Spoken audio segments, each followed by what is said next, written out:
Firstly startup are బిజినెస్ని start చేయాలంటే మీకు ముందుగా బిజినెస్ మైండ్ సెట్ ఉండాలి. ఎప్పుడైతే మీకు ఆ బిజినెస్ మైండ్ సెట్ పర్ఫెక్ట్గా ఉంటుందో మీరు బిజినెస్ చేయడానికి రెడీ అయినట్టే. అయితే మీరు బిజినెస్ ఆర్ స్టార్టప్ స్టార్ట్ చేయడానికి కొన్ని ఫాలోయింగ్ స్టెప్స్ ఉన్నాయి. ఆ స్టెప్స్ని మీరు తెలుసుకోవాలంటే ఈ వీడియోని పూర్తిగా చూడండి.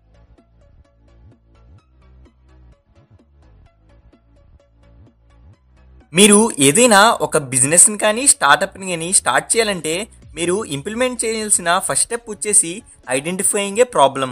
మీరు గమనిస్తే ఈ ప్రపంచంలో ఏ బిజినెస్ అయినా లేదంటే ఏ స్టార్టప్ అయినా ఒక ప్రాబ్లంకి సొల్యూషన్ ఫైండ్ చేస్తూనే ఒక బిజినెస్ని స్టార్ట్ చేస్తారు.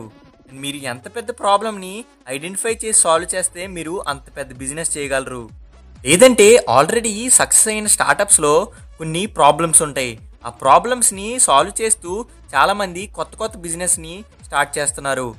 మీరు గమనిస్తే ఈ ప్రపంచంలో ఉన్న ఏ బిజినెస్ అయినా ఏ కంపెనీ అయినా ఈ ఒక్క స్టెప్ ద్వారానే ఇప్పుడు ఎంత పెద్ద కంపెనీలుగా ఎదిగాయి.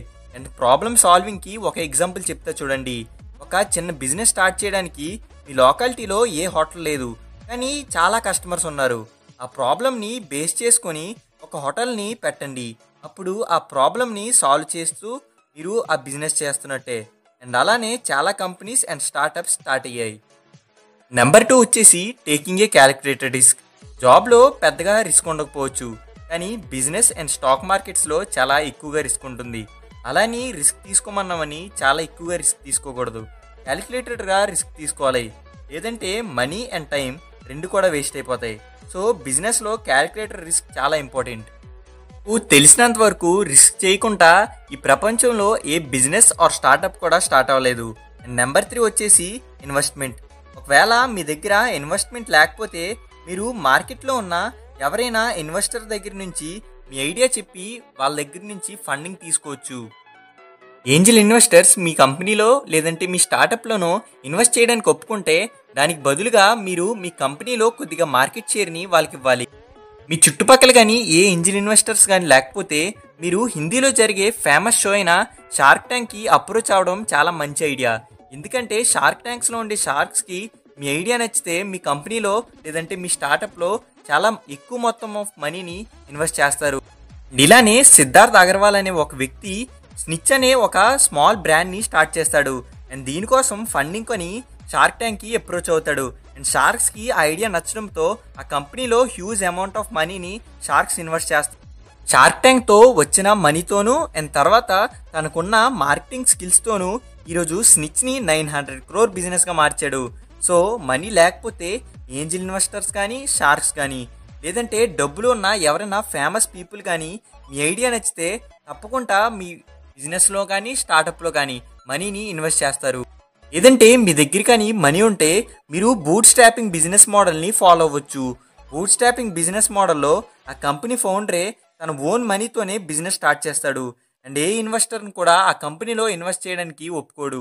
అండ్ మొత్తం మనీని తనే చూసుకుంటాడు. అండ్ తర్వాత ఆ కంపెనీలో ఉండే మార్కెట్ షేర్ మొత్తాన్ని తనే హోల్డ్ చేస్తాడు. అండ్ డెసిషన్ మేకింగ్ కూడా మొత్తం ఆ కంపెనీ ఫౌండరే చూసుకుంటాడు. జోహో, టీటైమ్ ఇలాంటి కొన్ని స్టార్టప్స్ అన్నీ బూట్ స్ట్రాపింగ్ బిజినెస్ మోడల్కి ఎగ్జాంపులే. ఒకవేళ మీరు స్టార్ట్ చేసిన బిజినెస్ బాగానే నడుస్తున్నా ఇప్పుడు దీన్ని ఇంకా హై రేంజ్కి తీసుకెళ్లాలంటే మీరు మార్కెటింగ్ ఆర్ పబ్లిసిటీ చేయాలి. ఒకవేళ మీకు కానీ మార్కెటింగ్ స్కిల్స్ లేకపోతే చాలా మార్కెటింగ్ ఏజెన్సీస్ మీకు మార్కెటింగ్ చేస్తాయి. అండ్ తర్వాత మీరు కానీ ఒక వెబ్సైట్ని డెవలప్ చేస్తే దానికి SEO అండ్ SRO కూడా బాగా ఉండేలా చూసుకోండి.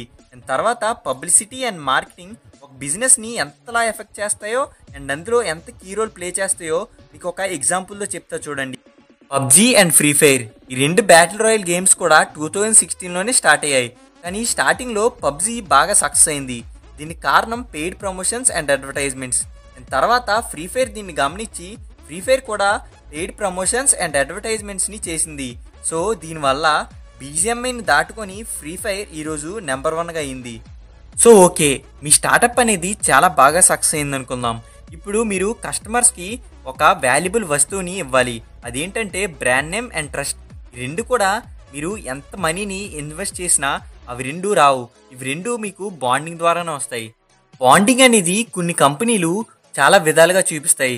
కొన్ని కంపెనీలు ఎక్కువ క్వాంటిటీని ప్రిఫర్ చేస్తే కొన్ని కంపెనీలు ఎక్కువ క్వాలిటీ ఆఫ్ ప్రొడక్ట్స్ని లేదంటే క్వాలిటీ ఆఫ్ సర్వీస్ని ఇచ్చి ఆ కస్టమర్స్లో ట్రస్ట్ని బిల్డ్ చేసుకుంటాయి. ఫర్ ఎగ్జాంపుల్, ఈ ప్రపంచంలో అన్ని సెక్టార్స్ ఉన్న మొబైల్ ఫోన్ సెక్టార్ కూడా ఒక లీడింగ్ సెక్టారే. అందులో చాలా కంపెనీస్ కాంపిటీట్ చేసుకుంటున్నాయి. కానీ యాపిల్ అంత నెంబర్ 1 బ్రాండ్ లేదు. ఇక్కడ యాపిల్ ఒక బ్రాండ్ నేమ్ క్రియేట్ చేస్తుంది. ఒకవేళ యాపిల్ ఏ మొబైల్ సిరీస్ని లాంచ్ చేసినా ఆ మొబైల్ సిరీస్లో ఆ మొబైల్స్ బాగోకపోయినా సరే యాపిల్కి ఉన్న బ్రాండ్ నేమ్ కోసమైనా యాపిల్ మొబైల్స్ని కొంటారు. అండ్ నెక్స్ట్ వచ్చేసి ట్రస్ట్. ఈ బిజినెస్ వరల్డ్లోనే ఎన్ని కంపెనీలు ఉన్నా మనం ట్రస్ట్ ఉన్న దగ్గర మాత్రమే మన ప్రొడక్ట్స్ని కొంటాం. దీన్ని నేను ఒక ఎగ్జాంపుల్తో చెప్తా చూడండి. ఈ వరల్డ్లో చాలా జ్యువెలరీ షోరూమ్స్ ఉన్నాయి. Like Lalitha jewellers, Kalyan jewellers, Malabar jewellers. ఇన్ని ఉన్నా మనం మోస్ట్లీ గోల్డ్ని కొనడానికి మన ఇంటి దగ్గరలో ఉన్న గోల్డ్ షాప్కి కానీ లేదంటే మనం బాగా నమ్మి ఉన్న గోల్డ్ స్మిత్ దగ్గర మాత్రమే గోల్డ్ కొంటాం. సో దీనికి కారణం ట్రస్ట్. సో ఏ షోరూమ్స్ ఇవ్వలేని ట్రస్ట్ ఒక నమ్మకమైన గోల్డ్ స్మిత్ ఇస్తున్నాడు. So back to the concept. అలా మీరు స్టార్ట్ చేసిన బిజినెస్ ఆర్ స్టార్టప్ సక్సెస్ అయ్యాక వచ్చిన రెవెన్యూ మోడల్తో మీరైతే బిజినెస్ని ఎక్స్పాండ్ చేసి కొత్త స్టోర్స్ని ఓపెన్ చేయొచ్చు, లేదంటే కొత్త ఎంప్లాయీస్ని రిక్రూట్ చేసుకోవచ్చు. బట్ కొన్నిసార్లు మీరు చేసే సెక్టార్లో కాంపిటీషన్ పెరిగి మీరు చేసే బిజినెస్ షట్ డౌన్ అవ్వచ్చు. సో ఇక్కడ మీరు నెక్స్ట్ బిజినెస్ స్ట్రాటజీని ఇంప్లిమెంట్ చేయాలి. అదే బిజినెస్ డైవర్సిఫికేషన్. ఇది చాలా ఇంపార్టెంట్ స్ట్రాటజీ. ఎందుకంటే ఒక కంపెనీ ఆర్ బిజినెస్ లాంగ్ టర్మ్లో సస్టైన్ అవ్వడానికి ఇది ఒక యూజ్ అయ్యే చాలా important factor. So me business are startup success అవ్వడానికి బిజినెస్ డైవర్సిఫికేషన్ చేయాలి. మీరు గమనిస్తే రిలయన్స్ కంపెనీ చాలా బిజినెస్లు చేస్తుంది. అండ్ అలానే టాటా కూడా చాలా బిజినెస్లు చేస్తుంది. ఒక సెక్టార్లో లాస్ వచ్చినా ఇంకొక సెక్టార్లో సక్సెస్ అవుతుంది. దీన్ని మీకు ఒక ఎగ్జాంపుల్తో ఎక్స్ప్లెయిన్ చేస్తాను. మీరు నా లాస్ట్ వీడియో చూస్తే నమ్మయాత్రి ఎలా ఓలా అండ్ ఊబర్ని ఓడించిందో నేను ఆ వీడియోలో చెప్పాను.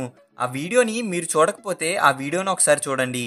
సో దీనివల్ల ఓలా కంపెనీ తన మార్కెట్ షేర్ని ఇంకా కొన్ని కోట్ల రూపాయల ప్రాఫిట్స్ని కోల్పోయింది. ఒకవేళ ఓలా కంపెనీ ఒక్క ఆన్లైన్ క్యాబ్ బిజినెస్లో మాత్రమే ఈ బిజినెస్ చేస్తుంటే డెఫినెట్గా కంపెనీ షట్ డౌన్ అయిపోయేది. కానీ ఓలా కంపెనీ నేను ముందు చెప్పినట్టుగానే బిజినెస్ డైవర్సిఫికేషన్ ముందే చేసింది. ఓలా కంపెనీ ఫ్యూచర్లో ఇండియాలో ఈవీస్కి చాలా ఎక్కువగా స్కోప్ ఉంటుందని గమనించి ఓలా ఎలక్ట్రిక్ అనే ఒక కంపెనీని స్టార్ట్ చేసింది. ఈ కంపెనీలో ఎలక్ట్రిక్ వెహికల్స్ని తయారు చేస్తారు. And present Indian EV scooter సెక్టార్లోనే ఓలా ఎలక్ట్రిక్ మార్కెట్ లీడర్గా ఉంది.